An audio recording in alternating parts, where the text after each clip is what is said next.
नमस्कार। आज हम लोग कंटिन्यू करेंगे हमारी Rahu in the Navamsha chart, Rahu in the D9 chart series को। आज हम लोग बात करेंगे कि यदि आपके D9 चार्ट में राहु 11th हाउस में है तो उसके बारे में। सो फर्स्ट ऑफ ऑल, जैसा कि मैं हर वीडियो में कहता हूँ कि हम D9 चार्ट को डायरेक्टली रीड नहीं कर सकते। हमें पहले D1 चार्ट देखना बहुत ज़रूरी है। वहाँ राहु का प्लेसमेंट, राहु किन हाउसेज में है और राहु किन पर्टिकुलर साइंस में है, उनके उसकी डिग्निटी कैसी है। फिर हम लोग D9 चार्ट की बात करते हैं। बिकॉज जहाँ D1 चार्ट जो है हमारा, वो लाइफ में कुछ इवेंट होंगे या नहीं होंगे उसके बारे में हमें बताता है, बट उनका कितना श्योरिटी है उन इवेंट्स का, उन प्रोमिसेस का कि वो हमारे जीवन में होंगे या नहीं होंगे, वो हम D9 चार्ट से देखते हैं। D9 chart is the microscopic view of your D1 chart, आप ऐसा कह सकते हैं। इसके साथ हम डेफिनेटली है कि D9 चार्ट जो है हमारी मैरिज को भी दिखाता है और साथ ही साथ हमारा भाग्य, हमारा फॉर्चून जो हम लोग D9 चार्ट से देखते हैं। So first of all you have to check the D1 chart. Okay, so now coming to the 11th house. Basically 11th house क्या है? ये हमारी जो इनकमिंग गेन है, हमारी डिज़ायर्स, इवन जो हमारी पास्ट लाइफ के डिज़ायर्स हैं वो भी हम 11th हाउस से देखते हैं। हमारा सोशल सर्कल, हमारी लाइफ में जो एल्डर्स है वो भी हम लोग यहाँ से देखते हैं, हमारे एल्डर सिबलिंग भी आप कह सकते हैं। इसके अलावा जो भी लोग हमें सोसाइटी में मिले फैमिली के अलावा, वो आपका 11th हाउस है डायरेक्टली इनडायरेक्टली। इसके अलावा जो नेटवर्किंग है वो 11th हाउस है। And we all know that Saturn, काल पुरुष की कुंडली में सैटर्न 11th हाउस को रूल करते हैं और राहु भी यहाँ को रूलर है। इसलिए राहु का ये प्लेसमेंट बहुत पावरफुल माना जाता है, specially in term of what, कि जहाँ हमारे लाइफ में जो गेन्स है, हमारी जो इच्छाएं हैं, उसकी पूर्ति का घर है ये। बट चूंकि ये उपाच्य स्थान है तो ये टाइम के साथ धीरे धीरे ग्रो करता है, तो रिजल्ट आपको आप देखेंगे कि विद द टाइम आपको धीरे धीरे मिलते हुए देखे जाते हैं। राहु वी ऑल नो खुद के ही भाव में है। Rahu actually is not a planet which is futuristic, जो इल्यूजन का कारक है। इसके अलावा जो हमारी हंगर, डीपेस्ट डिजायर, हम राहु से देखते हैं। इसके अलावा जो कुछ भी हमारे सराउंडिंग में टेक्नोलॉजी है वो सब कुछ राहु के डोमेन में आती है, राहु के अंडर में आती है। तो एनीथिंग, चाहे वो अब मेरा आपसे इंटरेक्शन है यूट्यूब के थ्रू या कैमरा एंड ऑल, ये सब कुछ राहु के डोमेन में आता है। तो पहली बात, जब राहु यहाँ पर है तो देयर इज स्ट्रॉन्ग पॉसिबिलिटी कि your life partner somehow like is what, कि वो काफ़ी हद तक रोमांटिक हो, रोमांटिक नहीं तो कम से कम एक्सप्रेसिव होंगे और क्रिएटिव होंगे। स्ट्रॉन्ग पॉसिबिलिटी है कि किसी क्रिएटिव फील्ड में वो काम करते होंगे या काम करना चाहते होंगे। समहाउ देयर इज, उनके पास कोई ना कोई एक स्किल ज़रूर होगी, आप ये कह सकते हैं। और जैसा कि हमने कहा कि यहाँ राहु बैठे हैं और ये पहले से हमारी इच्छाओं का घर है, तो you have a lot of desires you have this birth. And the most important कि आफ्टर मैरिज आपकी जो इच्छाएं वो बढ़ती हुई देखी जाती है, और साथ में आफ्टर मैरिज आपकी जो भी डिज़ायर्स धीरे धीरे फुलफिल होती हुई भी देखी जाती है। हाँ, डिपेंड करेगा कि राहु की डिग्निटी कैसी है, राहु किन साइन में। सो हमने कहा कि ये एक हाउस जहाँ नेटवर्किंग की बात की जाती है, तो देयर इज स्ट्रॉन्ग पॉसिबिलिटी कि थ्रू स्ट्रेटेजिक नेटवर्किंग आप काफ़ी कुछ कमा सकते हैं। मेरे कहने का मतलब है, हार्ड वर्क की बजाय अगर आप लोगों से इंटरेक्ट करते हैं, ऑब्वियसली नेटवर्क बनाने से चीज़ें लाइफ में ग्रो करती हैं, बट आपके केस में ये डेफिनेटली बहुत स्ट्रॉन्ग तरीके से काम करता हुआ देखा जाएगा। आप इस प्रकार के हो सकते हैं जो किसी टेक्नोलॉजी की फील्ड में बहुत अच्छे से काम करते हुए देखे जाएँ, या आप ऐसा कह सकते हैं कि नेटवर्किंग प्लस टेक्नोलॉजी, अगर आप इन दोनों को मर्ज कर दें कि आपके पास कोई स्किल है, आप उसको ऑनलाइन प्लेटफॉर्म पर लेकर आ जाएँ तो आप अच्छा खासा कमा सकते हैं।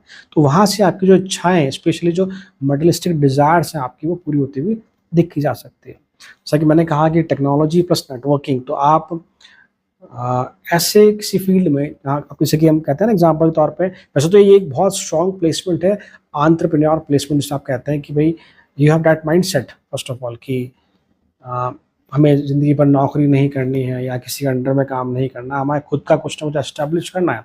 सो राहु यहाँ गिफ्ट करते हैं, राहु आपको यहाँ पर कि लॉट ऑफ आइडियाज़, चीज़ें कैसे एग्जीक्यूट की जाती है, ये सब आपको क्वालिटीज राहु यहाँ देते हैं। तो मैं कह रहा था कि अगर आप ऑनलाइन प्लेटफॉर्म पर आते हैं, बेसिकली अगर जो कहते हैं ना वो जो ऑनलाइन गुरुज जो हैं, ऑनलाइन एजुकेटर हैं, ऑनलाइन इन्फ्लुएंसर्स जो हैं, उनके लिए एक बेस्ट प्लेसमेंट है ये, उनके लिए एक बेस्ट प्लेसमेंट है। But remember the dignity of Rahu, Rahu के साइन में बहुत इंपॉर्टेंट रोल प्ले करता है। सो अगर आप ये कह सकते हैं कि अगर Rahu is not favourable in D1 chart और not in the good sign, तो आप देखेंगे कि you have lot of ideas, but how to execute them, वो एक प्रॉब्लम हो सकती है। आपको पता तो है कि चीज़ें कैसे करनी है, पर जैसे आप एग्जीक्यूट करने जाते हैं, वो चीज़ें उस हिसाब से नहीं होती हुई देखी जाती हैं। इसके अलावा देखो, हम एक और बात यहाँ ध्यान रखें कि हम कैसे डिकोड करते हैं D1 D9 को। जैसे मान लीजिए कि आपके D1 में राहु, लग्न चार्ट में राहु आपके 4th हाउस में, D9 चार्ट में आपके 11th हाउस में। इसका मतलब क्या है? It's what it signify, it signify कि 4th house is the family. 4th house family से मतलब मेरा कि जो हमारी, कह लीजिए व्हाट वी से, हाउस, प्रॉपर्टी, लैंड, ये सारा आपका 4th हाउस है। मदर, नर्चरिंग साइड, तो हमारा परिवार भी 4th हाउस है अनडाउटेडली, सो डिनाई नहीं कर सकते। 2nd हाउस भी, बट 4th हाउस, उसके बाद में बात करेंगे डिफरेंस क्या है। हाँ, बेसिकली तो इस प्रकार से है कि आप, आपका फैमिली का अगर बिजनेस है तो आप उसे एक्सपैंड कर सकते हैं। This is what the 4th house D1 and 11th house D9। या इस प्रकार से कि आपकी फैमिली आपको सपोर्ट करती हुई देखी जाती है, या फैमिली की सपोर्ट से ही आप अपनी जो विशेज़ हैं, अपनी जो डिज़ायर्स हैं, उनको पूरा कर पाते हैं। इस तरह से आप कुछ कह सकते हैं। और सही मैंने कहा कि ये एक बहुत अच्छा प्लेसमेंट है कि आप सोशल मीडिया की हेल्प से, आप ऑनलाइन प्लेटफॉर्म की हेल्प से जीवन में काफ़ी अच्छा कमा सकते हैं। बट साथ ही अगर Rahu is not in the good sign, Rahu अगर एफ्लेक्टेड है, तो मान के चलिए कि जो हम कहते हैं ना कि भाई सोशल मीडिया पे इंसान बहुत फेमस हो गया, बट एक दिन में सारी उसकी जो उसका फेम था, नेम था, सारा चला गया। कोई विवाद हो गया, कोई कॉन्फ्लिक्ट हो गया, उसमें वो फंस गया।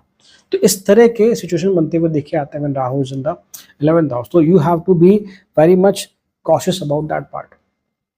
मैरिज की बात करें तो जैसे मैंने पहले भी कहा कि life partner is might be strongly working in any creative field, but साथ ही कि आपके लाइफ पार्टनर इस प्रकार के होंगे कि जो सोशल मीडिया पे बहुत स्ट्रांगली एक्टिव हों। आप ऐसा भी कह सकते हैं कि आपकी लाइफ में जो फर्स्ट इंटरेक्शन, मैं ये नहीं कहता कि मैरिज, बट लाइफ में आपका फर्स्ट रिलेशनशिप मान लो मैरिज से पहले रहा हो, तो स्ट्रांग पॉसिबिलिटी है कि आपका उनसे जो कनेक्शन है वो कहीं ना कहीं सोशल मीडिया के थ्रू हुआ हो। This is what Rahu in the 11th house.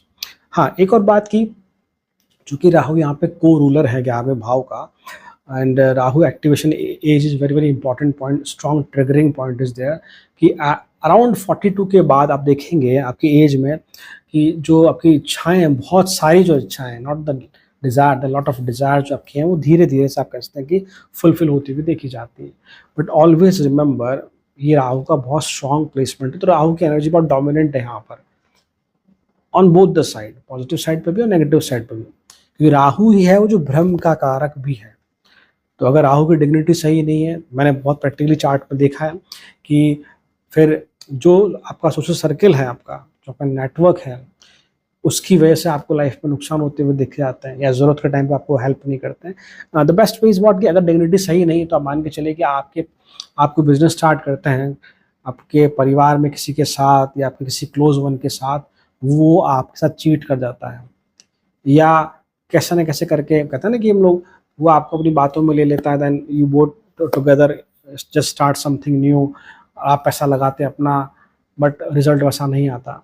तो राहु 11th हाउस में ये भी सिग्निफाई करता है कि जो अपना बहुत क्लोज्ड वन है, उसकी वजह से जीवन में हमें कहीं ना कहीं, आप कह सकते हैं कि ना, बहुत सारा फाइनेंशियल लॉस होता हुआ देखा जाता है। सो रिमेंबर दैट थिंग कि जब भी आप, यहाँ राहु के बहुत सारी ब्लेसिंग भी है, बट रिमेंबर कि अगर जब भी आप फाइनेंशियल डिसीजन ले रहे हैं, स्पेशली राहु की दशा चल रही है या राहु की अंतदशा चल रही है आपके जीवन में यदि, तो आप एक बार नहीं, दो बार नहीं, तीन बार नहीं, आप बार बार किसी स्पेशलिस्ट से, किसी विशेषज्ञ से, किसी सलाहकार से आप ज़रूर एडवाइस लें उस पर्टिकुलर फील्ड में जो आप चीज़ करने जा रहे हैं। मान लो आप प्रॉपर्टी खरीदने जा रहे हैं, तो किसी आप ऐसे इंसान को ढूंढें जो इसमें पहले से एक्सपीरियंसड हो।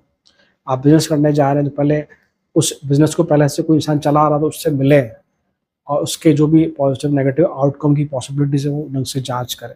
This is the best remedy we can say. इसके बाद एक और बात की, राहु 11th हाउस में, तो undoubtedly you have lot of ideas and lot of what we say कि यहाँ बैठ के आप 5th हाउस को देखते हो, तो आपकी क्रिएटिविटी कह लीजिए, आपका स्किल पार्ट कह लीजिए, आपका इंटेलेक्चुअल साइड है, वो डेफिनेटली ग्रो अप करता है और बहुत शार्पली काम करता है। तो कहीं बार आप ऐसे इस प्रकार के हो जाते हैं कि आप लोगों से एडवाइस लेना पसंद नहीं करते। तो अगर ये सिचुएशन बन रही है आपके जीवन में किसी डायरेक्शन में, तो आप ज़रूर आप इन लोगों से एडवाइस लें। लोगों से मतलब मेरा है कि जो आपके क्लोज़ वन है, जो सलाहकार हैं, जो उस चीज़ में एक्सपर्ट है, आप उनकी एडवाइस ज़रूर लें। सो ओवरऑल अगर बात करें, it is a good placement Rahu in the 11th house. अगर मैं इसे एक मूवी कैरेक्टर से कोरिलेट करूँ, actually I am watching lot of movies, और मैं वहाँ पर उन कैरेक्टर्स में राहु को, केतु को, सैटर्न को ढूँढने की कोशिश करता हूँ। So if you have watch the movie ज़िंदगी मिलेगी ना दोबारा, उसमें ऋतिक रोशन का जो character name that is Kabir, वो कैरेक्टर काफ़ी हद तक Rahu in the 11th house को रिप्रेजेंट करता है। बिकॉज़ आप देखेंगे कि that character having a lot of ambitions, early retirement plan कि हाँ, मुझे जीवन में 40-50 साल तक मेहनत करनी, फिर मुझे रिटायर्ड होना है। एक जो एंटरप्रेन्योर माइंडसेट है कि कैसे लाइफ में सक्सेसफुल बनना है, इस तरह का गोल ड्रिवन जो अप्रोच है कि जीवन में टारगेट सेट कर रखे हैं, पहले से क्लियर है कि मुझे इस टाइम में इस चीज़ को अचीव करना है, फिर रिटायर हो जाना एंड ऑल, फिर लाइफ को एंजॉय करना है, इस तरह से ये सारी चीज़ें आपको राहु देता है यहाँ पर। तो जो ऋतिक रोशन का जो कैरेक्टर है, that is perfectly for Rahu in the 11th house, specially in D9 chart. And one more thing, but एक और चीज़ भी है वहाँ पर, आप देखेंगे तो कि वो इंसान जो है बहुत ज़्यादा वर्कहॉलिक है, हर जगह उसके साथ उसका काम भी चलता है। मतलब कि अगर आप देखेंगे मूवी में, वो ट्रिप पे जा रहे हैं बट फिर भी वो काम कर रहा है। तो ये थोड़ा सा साइड भी यहाँ पर नेगेटिव साइड आप देखने को मिलेगा when Rahu in the 11th house. But overall for entrepreneur mindset and a proper guidance अगर आपको जीवन में मिलती है, प्रॉपर मेंटर अगर आपको मिलते हैं, तो definitely it is a very very good placement. So ये छोटा सा एनालिसिस था मेरा when Rahu in the 11th house. यदि वीडियो आपको मीनिंगफुल लगा हो, then kindly do like, share, subscribe. Thank you so much. ओम नमः शिवाय।